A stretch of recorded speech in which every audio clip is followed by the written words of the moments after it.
ಈಗಾಗಲೇ ಗ್ಯಾರಂಟಿ ಯಾವ ರೀತಿಯಾಗಿ ಕೆಲಸ ಮಾಡುತ್ತೆ, ಅದರ ಬಗ್ಗೆ ಯಾವ ಸ್ವರೂಪದ ಲೆಕ್ಕಾಚಾರಗಳು ಇರ್ತವೆ ಅನ್ನೋದ್ರ ಬಗ್ಗೆ ಶಿವಶಂಕರ್ ಅವರು ಬಹಳ ಚೆನ್ನಾಗಿ ವಿವರಿಸಿದ್ರು ಅದನ್ನು. ಹಾಗೆಯೇ Modi guarantee versus Congress guarantee ಯಾವ ರೀತಿಯಲ್ಲಿ ಇದೆ ಅನ್ನೋದ್ರ ಬಗ್ಗೆ ಒಂದು ಸಣ್ಣ ವರದಿಯನ್ನು ನಿಮಗೆ ತೋರಿಸ್ತೀನಿ. Congress guarantee versus Modi guarantee. ಯಾರ ಗ್ಯಾರಂಟಿ ಮೇಲೂ ಯಾರಿಗೆ ಒಲಿತಾನೆ ಮತದಾರ? ಕಾಂಗ್ರೆಸ್ನ 5 ಗ್ಯಾರಂಟಿಗಳು ಈಗಾಗಲೇ ಜನರ ಮನಸ್ಸಲ್ಲಿ ಬೇರೂರಿವೆ. ಕಾಂಗ್ರೆಸ್ನ ಗ್ಯಾರಂಟಿ ಅಸ್ತ್ರಕ್ಕೆ ಬಿಜೆಪಿಯೂ ಗ್ಯಾರಂಟಿ ಅಸ್ತ್ರ ಬಿಟ್ಟಿದೆ. ಕಾಂಗ್ರೆಸ್ನದ್ದು ಪಂಚ ಗ್ಯಾರಂಟಿ, ಆದರೆ ಬಿಜೆಪಿಯದ್ದು ಮೋದಿ ಗ್ಯಾರಂಟಿ.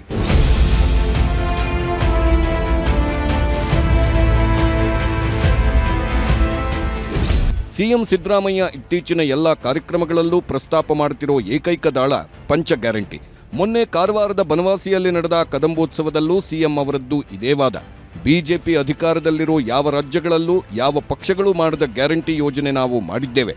ಜನಸಾಮಾನ್ಯರ ಕಲ್ಯಾಣವೇ ಕಾಂಗ್ರೆಸ್ ಸರ್ಕಾರದ ಸಂಕಲ್ಪ ಎಂಬುದು ಸಿಎಂ ಪ್ರತಿಪಾದನೆ. ನಾವು ಇವತ್ತು ತಿಂಗಳಿಗೆ 4 ರಿಂದ 5 ಸಾವಿರ ರೂಪಾಯಿಗಳನ್ನ ಮಹಿಳೆಯರಿಗೆ, ಬಡವರಿಗೆ, ದಲಿತರಿಗೆ, ಹಿಂದುಳಿದವರಿಗೆ ಕೊಡ್ತಕ್ಕಂಥ ಕೆಲಸವನ್ನು ಮಾಡ್ತಾ ಇದ್ದೀವಿ. 2023-24ರಲ್ಲಿ ನಾವು ಅಧಿಕಾರಕ್ಕೆ ಬಂದ ಮೇಲೆ ಈ 5 ಗ್ಯಾರಂಟಿಗಳಿಗೆ 36,000 ಕೋಟಿ ರೂಪಾಯಿಗಳನ್ನು ಖರ್ಚು ಮಾಡಿದ್ದೀವಿ. ಮುಂದಿನ ವರ್ಷ 24-25ಕ್ಕೆ ಸುಮಾರು 52,009 ಕೋಟಿ ರೂಪಾಯಿಗಳನ್ನು ಬಜೆಟ್ನಲ್ಲಿ ಇಟ್ಟಿದ್ದೇವೆ. ಇವತ್ತು ಬೀದರ್ ಜಿಲ್ಲೆ ಬಸವ ಕಲ್ಯಾಣದಲ್ಲಿ ಹಮ್ಮಿಕೊಂಡಿದ್ದ ಅಭಿನಂದನಾ ಕಾರ್ಯಕ್ರಮದಲ್ಲೂ ಸಿಎಂ ಇದೇ ಗ್ಯಾರಂಟಿಗಳನ್ನೇ ಒತ್ತಿ ಒತ್ತಿ ಹೇಳಿದ್ರು. ಎಂಪಿ ಎಲೆಕ್ಷನ್ ಮುಗಿದ ಮೇಲೆ ಗ್ಯಾರಂಟಿ ಇರಲ್ಲ ಅಂತ ಪ್ರಚಾರ ಮಾಡ್ತಿರೋರಿಗೆ ಟಕ್ಕರ್ ಕೊಟ್ರು. 5 ವರ್ಷ ಗ್ಯಾರಂಟಿ ಗ್ಯಾರಂಟಿ ಅಂದ್ರು. ನೀವೆಲ್ಲ ಬಜೆಟ್ ನೋಡಬೇಕು. ಮುಂದಿನ ವರ್ಷಕ್ಕೆ 56,000 ಕೋಟಿ ರೂಪಾಯಿ ಇಟ್ಟಿದ್ದೇವೆ. ನಾವು ಮುಂದಿನ ವರ್ಷ ಅಷ್ಟೇ ಅಲ್ಲ, 5 ವರ್ಷ ಜನ ನಮಗೇನು ಆಶೀರ್ವಾದ ಮಾಡಿ ಅವಕಾಶ ಕಲ್ಪಿಸಿಕೊಟ್ಟಿದ್ದಾರೆ. 5 ವರ್ಷನೂ ಕೂಡ ಈ 5 ಗ್ಯಾರಂಟಿಗಳನ್ನ ಮುಂದುವರಿಸತಕ್ಕಂತ, ಬಡವರಿಗೆ ತಲುಪಿಸ್ತಕ್ಕಂಥ ಕೆಲಸವನ್ನ ಮಾಡುತ್ತೇವೆ, ಮಹಿಳೆಯರಿಗೆ ತಲುಪಿಸ್ತಕ್ಕಂಥ ಕೆಲಸವನ್ನ ಮಾಡುತ್ತೇವೆ. ಒಂದು ಕಡೆ ಸಿಎಂ ಸಿದ್ದರಾಮಯ್ಯ ಗ್ಯಾರಂಟಿ ಗ್ಯಾರಂಟಿ ಅನ್ನೋವಾಗಲೇ ಪ್ರಧಾನಮಂತ್ರಿ ನರೇಂದ್ರ ಮೋದಿ ಕೂಡ ಗ್ಯಾರಂಟಿ ಜಪ ಮಾಡುತ್ತಿದ್ದಾರೆ. ಮೋದಿಯವರ ಇತ್ತೀಚಿನ ರಾಜಕೀಯ ಭಾಷಣಗಳೆಲ್ಲವೂ ಗ್ಯಾರಂಟಿ ಸುತ್ತಲೇ ಇವೆ. ಮೋದಿ ಕಾ ಗ್ಯಾರಂಟಿ ಅನ್ನೋ ಮಂತ್ರ ಈಗ ಮೋದಿಯವರದ್ದೂ ಆಗಿದೆ. लिख लीजिए, आज मैं आपको एक गारंटी दे रहा हूं, अगले कुछ वर्षों में भारत को विश्व की तीसरी सबसे बड़ी इकोनॉमी बनाएंगे. ये वादा भी पूरा होगा. 400 पार का नारा ऐसे ही नहीं लग रहा है.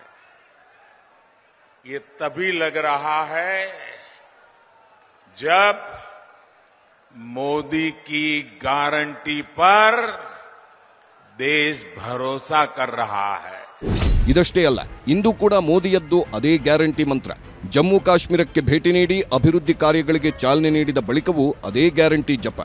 और मैं 2014 के बाद जब भी आया मैंने यही कहा, मैं ये मेहनत आपका दिल जीतने के लिए कर रहा हूं और मैं दिनों दिन देख रहा हूं कि मैं आपका दिल जीतने की दिशा में सही दिशा में जा रहा हूं. आपका दिल मैं जीत पाया हूं और ज्यादा जीतने की कोशिश मेरी जारी रहेगी. और ये ಮೋದಿ ಕಿ ಗ್ಯಾರಂಟಿ ಹೈ. ಹೀಗೆ ಒಂದು ಕಡೆ ಸಿದ್ದರಾಮಯ್ಯ, ಇನ್ನೊಂದು ಕಡೆ ಮೋದಿ ಗ್ಯಾರಂಟಿ ಮಂತ್ರ. ಲೋಕಸಭೆ ಚುನಾವಣೆಗೂ ಇದೇ ಮಂತ್ರ. ಆದ್ರೆ ಯಾರ ಗ್ಯಾರಂಟಿಗೆ ಜನ ವೋಟು ಹಾಕ್ತಾರೆ, ಯಾರಿಗೆ ಒಲಿತಾನೆ ಮತದಾರ ಅನ್ನೋದೇ ಸಸ್ಪೆನ್ಸ್. Bureau report, news 18.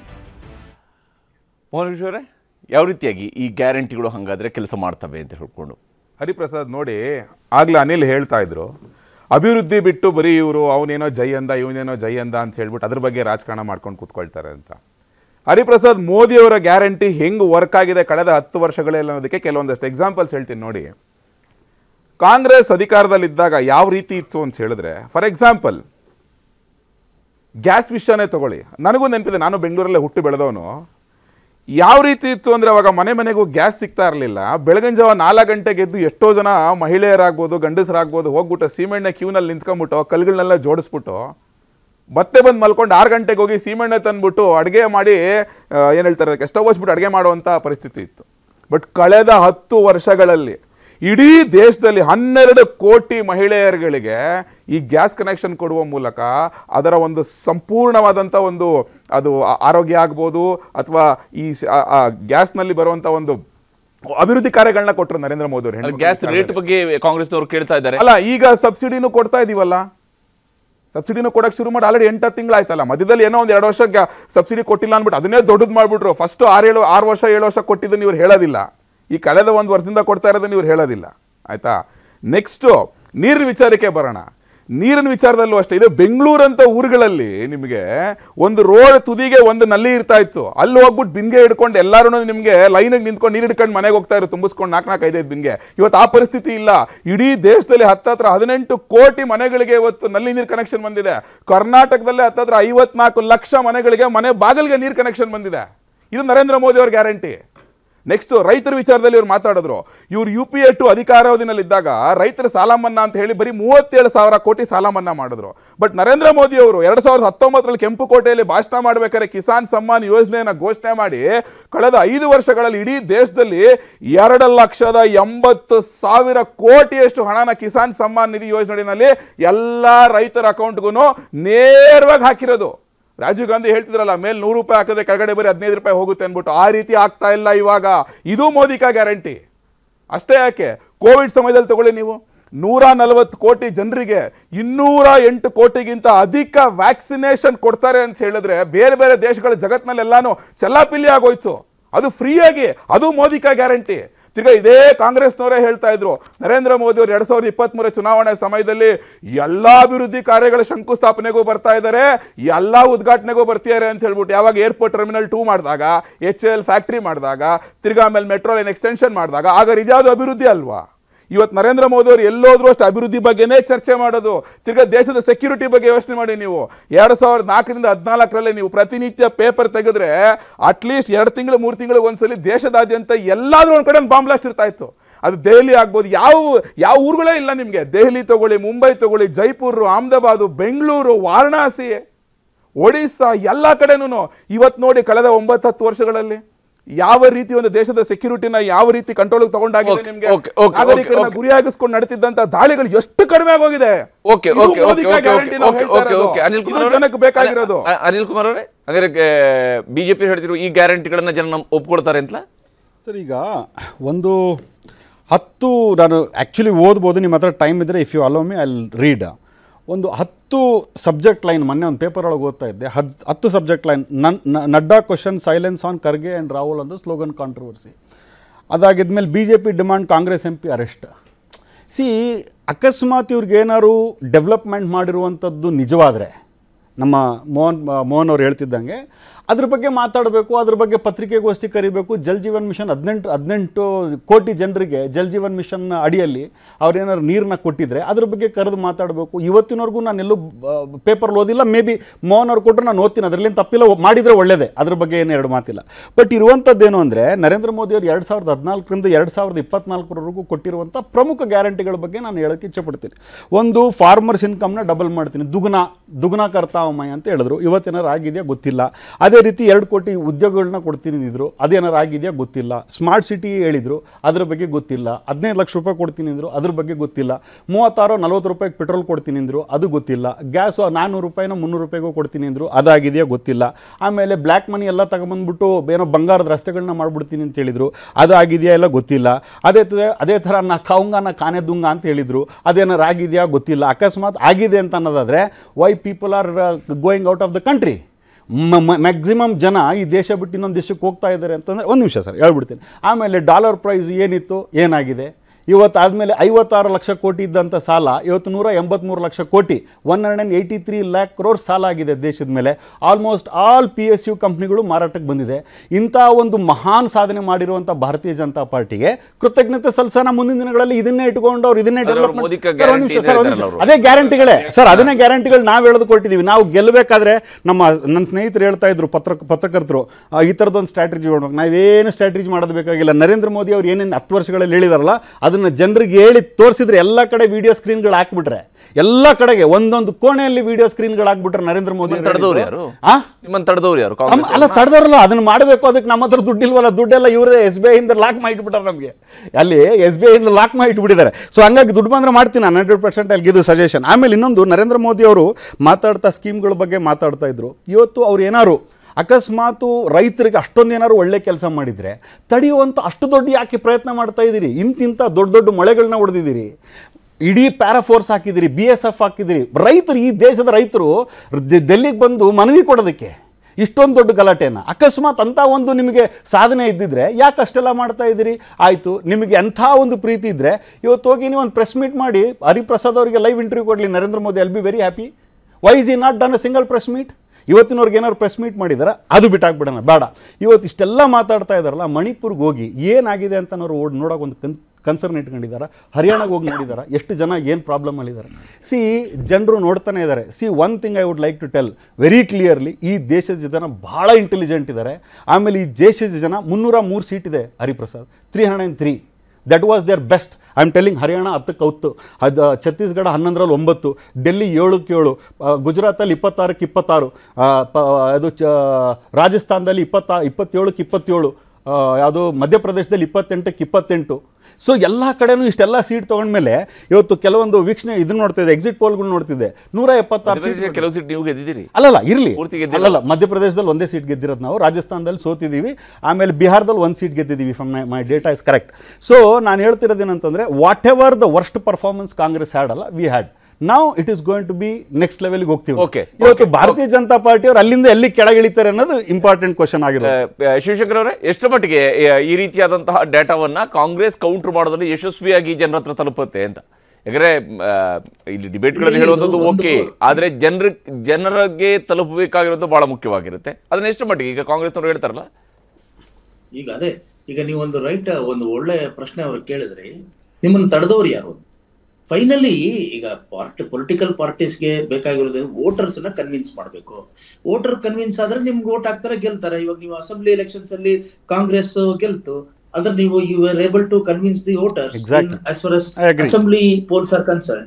ಈಗ ಪಾರ್ಲಿಮೆಂಟ್ ಅಲ್ಲಿ ಎಲೆಕ್ಷನ್ಸ್ ಅಲ್ಲಿ ನೀವು ಕನ್ವಿನ್ಸ್ ಮಾಡೋದಕ್ಕೆ ಸಾಧ್ಯ ಆದ್ರೆ ಖಂಡಿತ ನಿಮ್ಗೆ ವೋಟ್ ಹಾಕ್ತಾರೆ, ನೀವು ಗೆಲ್ತೀರಾ. ಇಲ್ದೋದ್ರಪ್ಪ ಇದು ಬಿಜೆಪಿ ಕೂಡ ನೀವೇನಂತಂದ್ರೆ ಅವ್ರಿಗೆ ಜನ ವೋಟ್ ಹಾಕಿದ್ದಾರೆ, ಅದರಿಂದ ಅವರು ಮೋದಿ ಅವರು ಪ್ರೈಮ್ ಮಿನಿಸ್ಟರ್ ಆಗಿದ್ದಾರೆ ಅನ್ನೋದನ್ನು ಕೂಡ ನಾವು ಮರೆಯೋ ಹಾಗಿಲ್ಲ. ಅದನ್ನ ಆಯಾ ಪಾರ್ಟಿಗಳಿಗೆ ಬಿಟ್ಟಿರುವಂತದ್ದು. ಎರಡನೇದು, ಇವಾಗ ಗ್ಯಾರಂಟಿ ಅಂತ ಬಂದಾಗ ಎಲ್ಲಾ ಪಾರ್ಟಿಗಳು ನನ್ಗೆ ಒಂದೇ ತರ ಕಾಣಿಸುತ್ತೆ. ಏನಂತಂದ್ರೆ ಇವಾಗ ಇದು ಎಲೆಕ್ಷನ್ಸ್ ಬಂದಾಗ ಗ್ಯಾರಂಟಿ ಕೊಡೋದು, ಅದ್ರಲ್ಲಿ ಎಲ್ಲವನ್ನೂ ಫುಲ್ಫಿಲ್ ಮಾಡೋದಿಲ್ಲ. ಆಮೇಲೆ ಯಾವುದೋ ಒಂದಷ್ಟು ಫುಲ್ಫಿಲ್ ಮಾಡ್ತಾರೆ, ಫುಲ್ಫಿಲ್ ಮಾಡಿದ್ದನ್ನೇ ಗ್ರೇಟ್ ಅಂತ ಹೇಳ್ಕೊಳ್ತಾರೆ, ಇನ್ ಮಾಡದೇ ಇರೋದನ್ನ ಮರ್ತೋಗ್ತಾರೆ. ಇವಾಗ ಹೇಳಿದ ಹಾಗೆ ಅವರು 15 ಲಕ್ಷ ರೂಪಾಯಿ ನಾವು ಒಬ್ಬೊಬ್ಬರು ಜೋಬ್ಗೂ ಹಾಕ್ತೀವಿ ಅಂತ 2014ರಲ್ಲಿ ಮೋದಿ ಹೇಳಿದ್ರು. ಆಮೇಲೆ ಹೇಳೋದು ಅವರ ಅಮಿತ್ ಶಾ ಬಂದು ಹೇಳಿದ್ರು ಇದು ಒಂದು ಜುಮ್ಲಾ ಅಂತ. ಹಾಗೇನೆ ಇವಾಗ 3.75 ಟ್ರಿಲಿಯನ್ ಡಾಲರ್ಸ್ ಎಕಾನಮಿ ಇವಾಗ ಇಂಡಿಯಾ, ಅದನ್ನ $5 ಟ್ರಿಲಿಯನ್ ಮಾಡ್ಬಿಡ್ತೀವಿ ಅಂದ್ರೆ ದೇಶ ಶ್ರೀಮಂತ ಆಗತ್ತೆ ಅಂತ. ದೇಶ ಶ್ರೀಮಂತರ ಆದ್ರೆ ದೇಶದ ಬಡವರೆಲ್ಲರೂ ಶ್ರೀಮಂತರಾಗ್ತಾರ ಅನ್ನೋದಕ್ಕೆ ಮೋದಿ ಅವರಲ್ಲಿ ಉತ್ತರ ಇದೆಯಾ? ಖಂಡಿತ ಇರಲಾರದು. ಯಾಕೆ ಅಂತಂದ್ರೆ ನಿಮ್ಮ $5 ಟ್ರಿಲಿಯನ್ ಅನ್ನೋದು ಬರೀ 5% ಜನಕ್ಕೆ ಹೋಗಿ ಸೇರ್ತಾ ಇದೆ.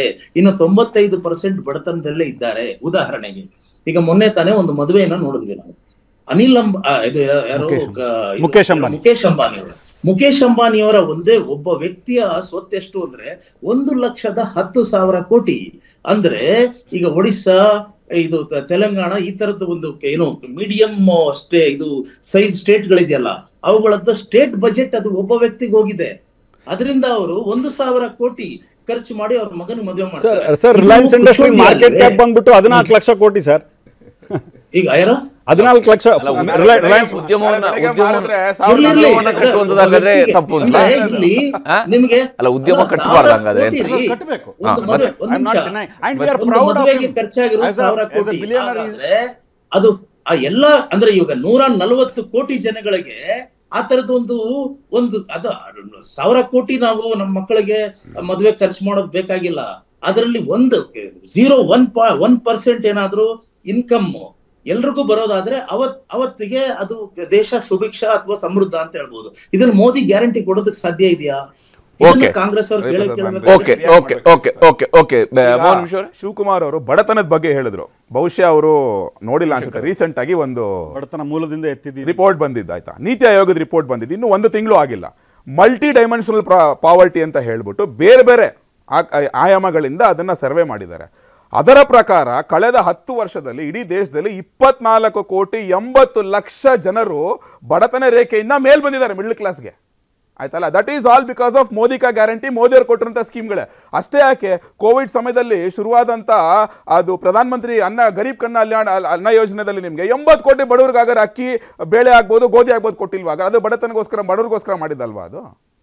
ಮತ್ತೆ PSU ಬಗ್ಗೆ ಮಾತಾಡಿದ್ರು ಇವರು, ಎಲ್ಲ ಸರ್ಕಾರಿ ಸ್ವಾಮ್ಯ ಸಂಸ್ಥೆಗಳನ್ನ ಮಾರ್ತಾ ಇದ್ದಾರೆ, ಆಮೇಲೆ ಎಲ್ಲ ಬಿದೋಗಿದೆ ಅನ್ಬಿಟ್ಟು. ಇಲ್ಲಿ ನೋಡಿ, ಇಲ್ಲಿ LICದು ಫಸ್ಟ್ ಕ್ವಾರ್ಟರ್ ಪ್ರಾಫಿಟ್ 9,500 ಕೋಟಿ, ಅಂದ್ರೆ 4 ಫೋಲ್ಡ್ಸ್ ಜಾಸ್ತಿ ಆಗಿರೋದು ಕಳೆದ ವರ್ಷಕ್ಕೆ. ನೆಕ್ಸ್ಟ್ HAL ಬಗ್ಗೆ ಇಷ್ಟೆಲ್ಲ ಕತೆ ಹೊಡೆದ್ರು, ರಾಹುಲ್ ಗಾಂಧಿ ಮುಗಿಸ್ಬಿಟ್ರು ಅಂತ ರಫೇಲ್ ಟೈಮಲ್ಲಿ ನಿಮಗೆ 31% ರೈಸ್ ಆಗಿರೋದು, 814 ಕೋಟಿ ಕ್ವಾರ್ಟರ್ 1 ನಲ್ಲಿ.